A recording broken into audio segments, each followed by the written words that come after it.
এটাই সেই প্রশ্নের উত্তর যে কেন একজন মানুষ নামাজ পড়ে না। আরও দুইটা কথা তোমার সম্পর্কে বলতে চাই। তার মাঝে একটা হলো নামাজ পড়ার উদ্দেশ্য কি, কোন কারণে পড়ব। কারণ তুমি হয়তো ভাবছো নামাজ পড়ার উদ্দেশ্য হলো তুমি যেন জাহান্নামে না জ্বলো। নামাজ পড়ার উদ্দেশ্য হলো তুমি যদি নামাজ না পড়ো আল্লাহ তোমাকে ঘৃণা করবেন।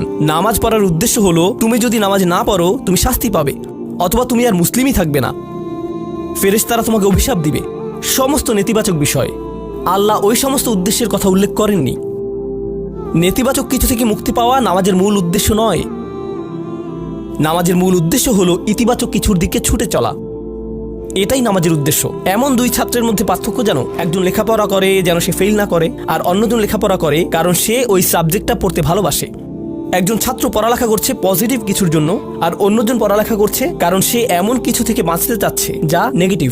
একজন কর্মচারী তার চাকরিটাকে দারুণ ভালোবাসে, আর অন্য একজন কর্মচারী শুধু চায় সে যেন চাকরিটা না হারায়। তারা একই চাকরি করছে, একেবারে অভিন্ন চাকরি, কিন্তু একজন চাকরিটা করতে পেরে কি যে খুশি, কত যে আনন্দ তার, আর অন্যজন খুবই হতাশ, সবসময় মনমরা ভাব। কেন?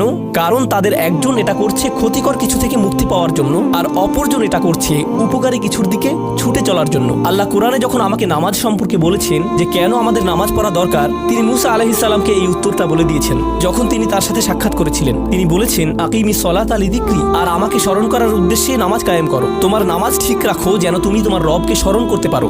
আমি তোমাকে ইতিমধ্যে বলেছি যে তোমার আমার সম্পর্কটা খুবই সীমিত, কিন্তু তোমার সাথে আল্লাহ সম্পর্কটা অনেক আগে থেকে শুরু হয়েছিল, আর তার সাথে তোমার এই সম্পর্কটা অনন্তকাল ধরে বলবৎ থাকবে।